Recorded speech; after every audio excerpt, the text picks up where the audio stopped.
اسما کو پتہ چلا کہ وہ حاملہ ہے تو اس کی جان نکل گئی، کیونکہ اس کا بڑا بیٹا شادی شدہ تھا اور وہ خود بھی اب باپ بننے والا تھا۔ اسما شرم سے اپنے شوہر اور بچوں کو بتا بھی نہ سکی۔ اس نے بچہ ضائع کرانے کی کوشش کی تو ڈاکٹر نے صاف منع کر دیا کہ اس کی جان کو خطرہ ہو سکتا ہے۔ مجبوراً اس نے اپنے شوہر اور بچوں کو اپنے حمل کے بارے میں بتایا تو اس کے بڑے بیٹے نے اسے بہت ذلیل کیا اور بوڑھے ماں باپ کو گھر سے نکال دیا۔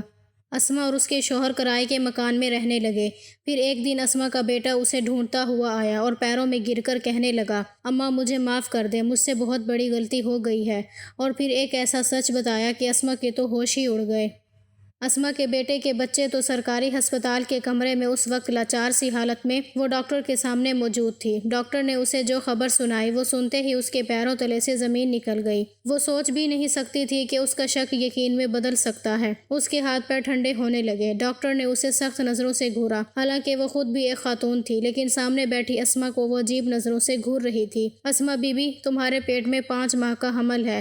اسما جواب میں اسے بے بس نظروں سے دیکھتی رہ گئی۔ کافی عرصہ پہلے اسے شک ہو چکا تھا کہ وہ شاید حاملہ ہو چکی ہے، لیکن اس وقت وہ اس بات کے دباؤ میں اس قدر خوفزدہ تھی کہ وہ کسی سے بیان نہیں کر پائی۔ آج بھی بخار کا بہانہ کرتے ہوئے وہ گھر سے نکلی اور سرکاری ہسپتال میں آ گئی، جہاں پر اس وقت ڈاکٹر نے اس کے شک کو یقین میں بدل دیا۔ اس کے چہرے کی تاریک رنگت کو دیکھتے ہوئے ڈاکٹر نے ایک بار پھر اسے سخت لہجے میں شرمندہ کیا۔ تم گاؤں کی عورتیں ایسی ہی ہوتی ہو، بھلا اس عمر میں تمہارا حاملہ ہونا بنتا تھا؟ اس کے پاس کھڑی نرس بھی تماش بین کی حیثیت سے اسما کو گھور رہی تھی۔ اس کے چہرے کی معنی خیز مسکراہٹ اسے مزید شرمندگی میں مبتلا کر رہی تھی۔ ڈاکٹر صاحبہ، میں اس حمل کو ضائع کرنا چاہتی ہوں۔ بالآخر وہ ڈاکٹر کی جانب بڑھتے ہوئے منت آمیز لہجے میں بولی۔ ساتھ ہی اس نے اپنے دوپٹے کے پلو سے بندھے ہوئے 1000 ڈاکٹر کی جانب کیے۔ تمہیں حمل کافی عرصے کے بعد ہوا ہے اور اس وقت بچہ 5 ماہ کا ہے، تو اس حالت میں حمل گرانا تمہارے لیے موت کا سبب بن سکتا ہے۔ ڈاکٹر نے اسے مزید خوفزدہ کرنا چاہا، لیکن اس وقت وہ جتنی شرمندہ تھی اس سے بہتر تھا کہ وہ خود کو موت کے منہ میں دھکیل دے۔ ڈاکٹر صاحبہ، کوئی تو حل ہوگا؟ اس نے اس سے ایک بار پھر التجا کی۔ یہ سب کچھ کرنے سے پہلے سوچنا تھا بی بی، اب جاؤ یہاں سے، اس کا کوئی حل نہیں ہے۔ ڈاکٹر کا لہجہ اس وقت اتنا جاہلانہ تھا کہ وہ کہیں سے بھی ایک پڑھی لکھی ڈاکٹر نہیں معلوم ہو رہی تھی۔ واپسی کے لیے اٹھتے ہوئے اسما کے دل کی حالت اس کے لیے تکلیف دہ تھی۔ وہ سوچ بھی نہیں سکتی تھی کہ اس عمر میں اسے اس شرمندگی کا سامنا کرنا پڑے گا۔ نہ جانے اب کیا ہوتا۔ گھر آتے ہی اس کی بہو آمنہ نے اس کی جانب دیکھتے ہوئے پوچھا، اماں کیا کہا ڈاکٹر نے؟ اس کا سوال سنتے ہی اسما کے چہرے کا رنگ ایک پل کے لیے بدل گیا۔ خود کو نارمل ظاہر کرتے ہوئے اس نے نفی میں سر ہلایا اور کمرے کے اندر چلی گئی۔ رپورٹ کو بستر کے نیچے چھپا کر وہ خود بھی چارپائی پر بیٹھ گئی۔ آمنہ کو اسما کے چہرے کی اڑی ہوئی رنگت سے تجسس میں مبتلا کر دیا۔ وہ خود بھی اس وقت 3 ماہ کے حمل سے گزر رہی تھی۔ آمنہ اسما کے اکلوتے بیٹے علی کی بیوی تھی۔ کچھ عرصہ پہلے ان کی شادی ہوئی، اب تو وہ خیر سے باپ بننے والا تھا۔ شادی کے 2 سال بعد گھر میں خوشی کی اس خبر نے گویا سب کے چہروں پر مسکراہٹ بکھیر دی۔ اس گھر میں آنے کے بعد آمنہ نے اس طرح گھر پر اپنی حکمرانی جما دی تھی۔ اسما نے اس کی ضد، ہٹ دھرمی اور بد کلامی کے بعد بھی خاموشی اختیار کر لی تھی۔ جو بھی تھا، علی اس کا اکلوتا بیٹا تھا اور اس نے کافی منتوں اور مرادوں کے بعد حاصل کیا تھا۔ اس کی زندگی میں اگر جینے کا کوئی سہارا تھا تو وہ علی ہی تھا۔ علی بھی ماں سے آمنہ کے کان بھرنے کے باوجود وہ کم ہی اس کی جانب متوجہ ہوتا۔ شام تک اسما اپنے کمرے میں ہی رہی۔ اس میں ہمت ہی نہیں تھی کہ وہ باہر نکل کر کسی کا سامنا کر پاتی۔ اسے یوں معلوم ہوتا تھا جیسے ہر دیکھنے والی آنکھ اس کے لیے مذاق کا باعث بن رہی ہے۔ شام کو کھانا کھانے کے بعد وہ دوبارہ اپنے کمرے میں چلی گئی۔ آمنہ بھی اس کی عجیب و غریب حرکتوں کو دیکھ رہی تھی۔ اسے سمجھ نہیں آ رہی تھی کہ آخر اس کی ساس کیا چھپائی بیٹھی ہے۔ پھر معمول کے مطابق اصغر رات دیر سے گھر آیا۔ آمنہ نے اسے سالن گرم کر کے روٹی پکڑائی اور خود بھی پریشانی سے اس کے قریب ہی بیٹھ گئی۔ اصغر سارا دن محنت مزدوری کرتا، لیکن اس کے باوجود وہ پیسوں کو اسی طرح اڑاتا۔ ساری زندگی اس نے گھر اور اولاد کے متعلق نہیں سوچا تھا۔ کیا بات ہے، آج بڑی مرجھائی ہوئی ہے اسما؟ اصغر نے اسما کے چہرے کو دیکھا۔ صرف 40 سال کی عمر میں وہ وقت سے زیادہ بوڑھی معلوم ہوتی تھی۔ جب سے تمہاری زندگی میں آئی ہوں سکون دیکھا ہی کہاں ہے؟ اصغر کی طرف دیکھتے ہوئے اسما بھی گویا پھٹ پڑی۔ جب صحن میں ان دونوں کے درمیان ہونے والی بات چیت کو آمنہ نے کان لگا کر سنا۔ آہستگی سے قدم اٹھاتے ہوئے وہ دروازے کے قریب آ گئی۔ اس عمر میں یہ دن دکھانا باقی تھا۔ اسما روتے ہوئے آہستہ لہجے میں اصغر کو قہر بھری نظروں سے دیکھ رہی تھی، جبکہ وہ نہ سمجھ سکا، بس کھانا کھانے میں مصروف تھا۔ کہنا کیا چاہتی ہے؟ اس نے نوالہ منہ میں رکھتے ہوئے اسما سے پوچھا۔